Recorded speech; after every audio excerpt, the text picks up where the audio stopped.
too old to date an 18-year-old? No. No? Yes, come on. When I was 19, I was dating a 30-year-old. Oh, heavens to Betsy. Oh, you old man. Yo. It's just because you have a daughter. Probably. Yeah. Also because I just have some semblance of a Yo, 18 is a child. 19. I was popping my at 18, dog. I was all around the block at 18.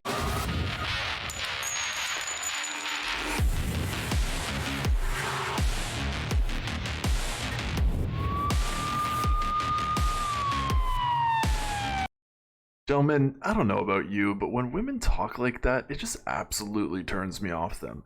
They just talk in this really masculine, kind of like homeboy accent. Come on, miss me with that stuff. Welcome back to another video. I hope that you're doing well. This one is on dating over 30. And before I get into it, yeah, man, these dating ranges, women obviously prefer men that are older. And I get that these guys are shaming because maybe they don't get that. But at the same time, you kind of look at it and it's a bit creepy. The double standard there is that women will make fun of men for dating anybody that's even 5 years younger than them. Look at Leonardo DiCaprio. But in any case, let's get into it. I could prattle on about stupid double standards. What's this woman have to say?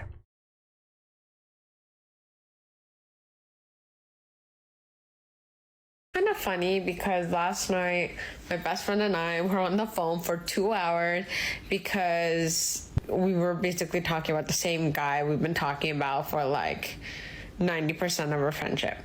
Anyways, I would ask her for her advice on what I should do, and she would ask me for my advice on what she should do, and we would both give each other advice. But did either of us follow each other's advice? No, we did not. Did we support each other through our terrible choices? Yes. But, you know, I guess at the end of the day, we both just want each other to be happy. And are you and your best friend delulu and crazy, or is it just us? Hi, it's so nice. Nah, man, it's just you. It's just you two. One of the things that I found out recently is that women will literally have PowerPoint parties where they will put information about their latest situationship or dating or whatever the hell is going on in their sad lives up on a PowerPoint and discuss it with their friends. Oh, it's just unbelievable. Men don't do that kind of shit. I mean, hell, very rarely talk about our relationships unless everything's, just assume everything's all good. What's next? What do we have here? Hopefully somebody a bit more interesting. To meet you. Are you in therapy? Do you know what your attachment style is? Would you rather tell me about your childhood trauma first, or would you rather I share mine? Profile said you were 5'9". Should we stand back to back just to make sure? How old are you? Can I see some ID? Oh, I love that podcast. Have you seen Barbie? No, I'm asking presidential, congressional, and local elections. You are actually single, right? Don't lie to me. I'll find out. I've already seen your social media. Do you know what coital alignment technique is? Length or girth? Ugh, that's so hot. I love. Wow. I hope this is satire. You know, if a woman going on a first date with me, first off, would never take somebody out for dinner or a drink, unless it were very convenient for me for a first date. If they were to ask me my political leaning, reaffirming if I'm single or not, double checking my height. Like, what if I ask you your weight? Are you gonna tell me what your weight is on our first date? Come on, get real. massages. No, for me, the pain is mostly in my neck and shoulders. And don't get me started about how she was talking about girth. Jesus Christ, this woman. So tired. It's so late. It's already 8:45. I'm gonna let you pay for this, but don't worry. I'm gonna put out. I would stop putting these videos. Okay, yeah, of course it was satire. Oh, I threw up in my mouth a little bit. I'm sorry you have to watch this, but you can go ahead and blame the editor for that one. But a minute, because then I don't say anything. But I want to say something. Like, I want to start a conversation with him, but like it's hard for some reason. Like, I could put what. as I was saying, I could perfectly talk to a girl. Like, I seen this girl, she recently dyed her hair purple, and I was like, oh, your hair's cute, I like your hair. She said, oh, thank you. But like, Said it once before, women that are not attractive should not be putting the freaking frame right on their face. The piercing situation here is just not flattering for her. No way, no way. There's so much more there, but let's get to it. I cannot do that with him. What the hell do I say? Oh, you have a cute face. Bitch, what the fuck? Like, I don't know how I didn't notice this before, but he wears glasses. Since when did you wear glasses? Should I be like, oh, I like, fuck. I think blind men are sexy. Fuck, bro. I'd be like, we're both blind, we should be together. Ew. He came in when I was... Yeah, she has zero riz. It's no wonder that men have to have like the best pickup lines when it comes to this stuff, or else they're gonna be left in the dirt, because women just can't do it. It's time for me to like close up and everything, and he asked for yoga and stuff, but like I didn't say anything. So do you think that 47 Oh wow, the audio is crazy on that one. One sec. Just gonna line it there. Boom. Alright, let's see what this is. 7-year-old men are going for women your age, or are they going for younger women? Every single time that I see this man on my For You page, he always asks questions that are alluding to the historical ass messaging that women's options for romantic prospects decrease as time goes by. And not just like as time goes by, but literally by like the time that you hit 25, it's like... It's like you're an old hag now. Alright, I gotta bring this lady focus here. But yeah, no, it's not historical, it's just how things are. Men look for very certain things at very certain ages. Women usually still have their pick of the litter when they get that old, but that's just how it be. Let's continue. Like, you're an old hag now, so you gotta accept what you can take type of vibe. And whether or not you believe in this mentality and this is like how you think, that's your business. I'm not gonna try to change your mind. But the thing that I have realized is that if you are a woman who is no longer in like her early 20s and is no longer perceived as like this coveted thing that society has taught us, that you are only valuable when you're in your early 20s and you're impressionable and you're stupid and you have low self-esteem and you have no experience and you have literally nothing going for you other than your youth. What point was I trying to make? Oh yeah, if you're like in a... Good question, because, you know, the same thing said about men. When you're in your early 20s, you know, you're in college, you're in university, post-secondary, whatever the hell you call it from where you are.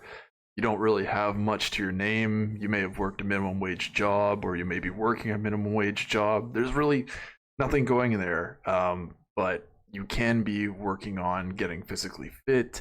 You can be working on, you know, dating cute girls. Like, come on. It's kind of the same way in your early 20s and your starts, but it's really how you make your time in your 20s that matters. A certain point in your life where you're okay, you're a woman that has lived life, you're a woman that has experience, you're a woman that knows what she wants, who's aware of what she can offer, and has very clear what she's looking for in a man.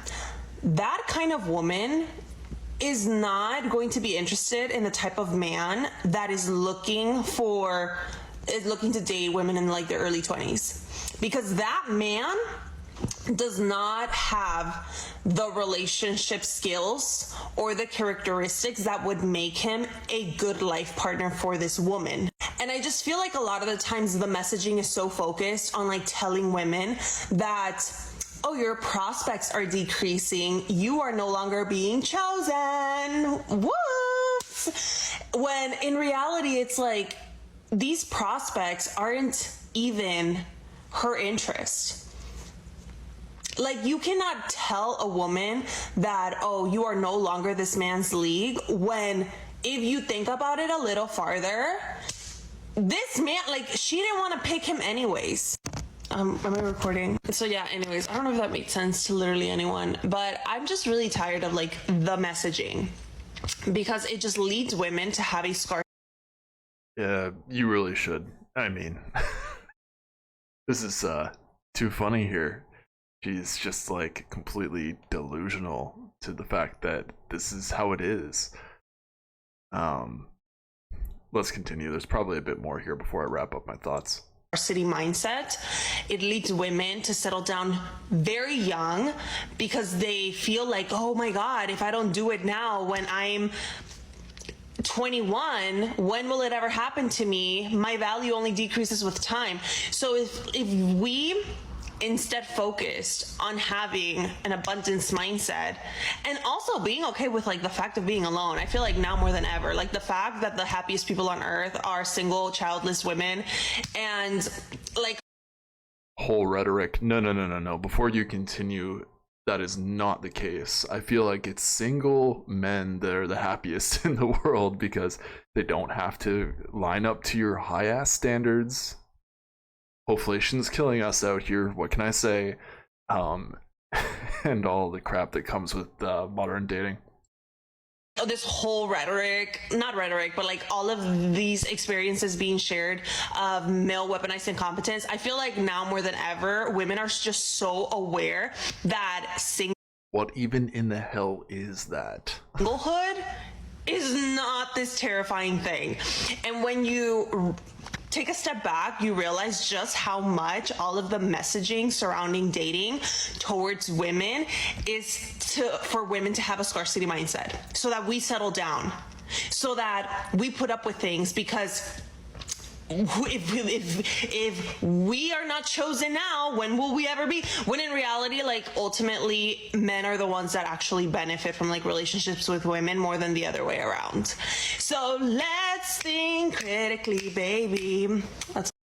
Yeah, your brain clearly is not working. Hello, women have the most to gain from dating a man. It's not like you wouldn't have a child with a man. You know, if you marry a man, there's a lot that comes with that, tax benefits, and if you break the marriage, which I hope not, but it's the sad reality of the things, you know, you have a rock, you have somebody very important in your life. I just think the saddest thing about this generation is the whole dividing of men and women, where if there were actually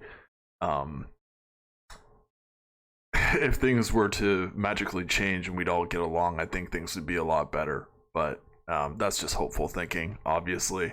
A bit naive for me to say that, but in all honesty, yeah, you know, I know there's a lot of guys that are hurting out there and they turn to this kind of content, and I really feel for you.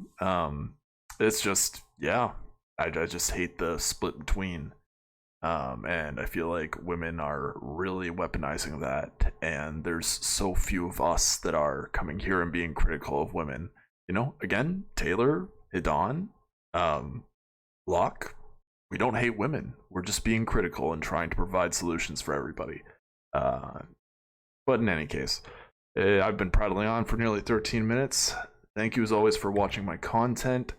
If you didn't like already, please do like. Go watch another video if you're bored.